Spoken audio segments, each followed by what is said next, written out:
مجھے یاد آیا حضرت حکیم الامت مولانا اشرف علی صاحب تھانوی قدس اللہ تعالی سرہ کی بات یاد آئی. وہ فرماتے ہیں کہ ہماری مثال ایسی ہے جیسے آپ نے سنا ہوگا ایک صاحب تھے اشعب طماع.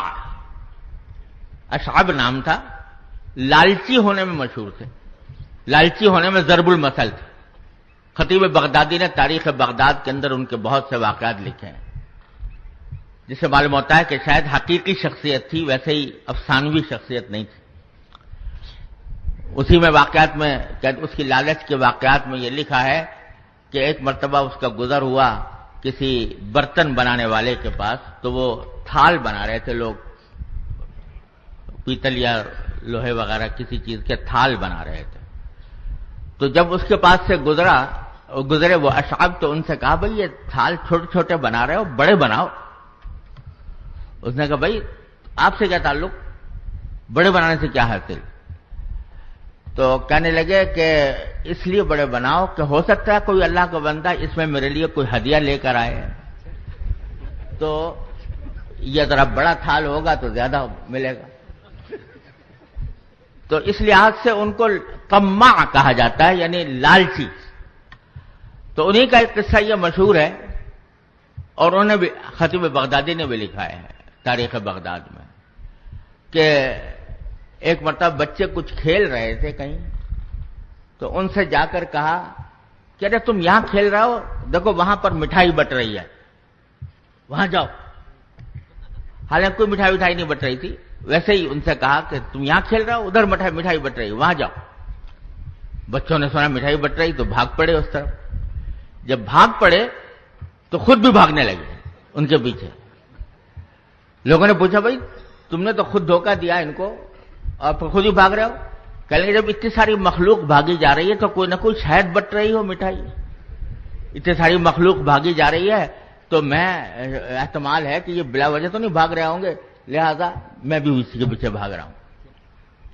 تو حضرت حکیم الامت مولانا تھانوی رحمۃ اللہ علیہ فرماتے ہیں کہ ہم لوگ بعض اوقات اشعب طماع بن جاتے ہیں، یعنی لوگوں کو دھوکہ دیا اپنے کسی ظاہری عمل سے، کسی بات سے لوگوں کو دھوکہ دیا. لوگ سمجھنے لگے بڑے متقی ہیں، بڑے عالم ہیں، بڑے علامہ ہیں. اور جب لوگ اتنے تعریف کرنے لگے تو کہا کہ بھئی یہ ساری مخلوق جو تعریف کر رہی ہے تو پھر کچھ نہ کچھ تو ہوگا میرے اندر ضرور، جس کی وجہ سے میں یہ اتنی ساری مخلوق میری طرف رجوع کر رہی ہے. تو اس دھوکے میں آدمی بعض اوقات مبتلا ہو جاتا ہے. اور اسی لیے نبی کریم سرور دو عالم صلی اللہ علیہ وسلم نے فرمایا کہ احسوا فی وجوہ المداحین التراب، کہ منہ پر تعریف کرنا اس کو پسند نہیں کیا نبی کریم سرور دو عالم صلی اللہ علیہ وسلم نے. اور اس کی وجہ یہ ہے کہ جس آدمی کی تعریف کی جا رہی ہے وہ بھی بشر ہے، انسان ہے، تو وہ اس اشعب طماع کی طرح دھوکے میں پڑ جاتا ہے اور اس کی وجہ سے عجب اور کبر میں مبتلا ہو جاتا ہے. اللہ تعالی ہم سب کو اس سے محفوظ رکھے. اس موقع پر مجھے امام زہری رحمت اللہ علیہ کا ایک مقولہ یاد آیا، اور وہ مقولہ ہم سب کے لیے ایک بہت بڑا عظیم سبق بھی ہے اور مشعل راہ بھی ہے، اور نفس و شیطان کے دسائس سے بچنے کا ایک بہت اعلیٰ طریقہ بھی ہے. وہ فرماتے ہیں کہ جب کوئی اللہ کا بندہ میری تعریف کرتا ہے تو میں فوراً اپنے دل میں یہ کہتا ہوں کہ یا اللہ میں اپنی ذات سے ان صاحب سے زیادہ واقف ہوں، جتنا یہ مجھ سے واقف ہیں میں ان سے زیادہ واقف ہوں. یعنی اپنے عیوب کو بھی میں جانتا ہوں، ان حضرات کے سامنے تو عیوب آئے نہیں، میں اپنے عیوب سے بھی واقف ہوں.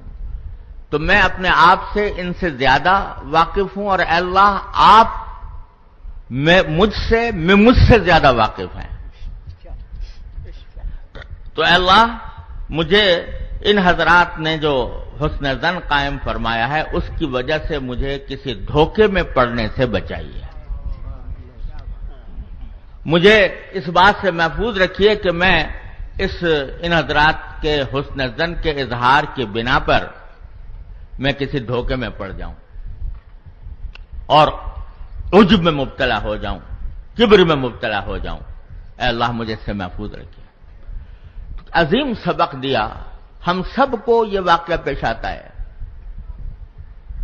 تقریر ہو یا تحریر ہو، وعظ ہو یا خطابت ہو، جب آدمی اس سے فارغ ہوتا ہے تو بسا اوقات لوگ اس کی تعریفیں کرتے ہیں، آپ نے بہت اچھا بیان کیا، آپ نے بہت اچھی کتاب لکھی، آپ نے بہت اچھا مقالہ لکھا۔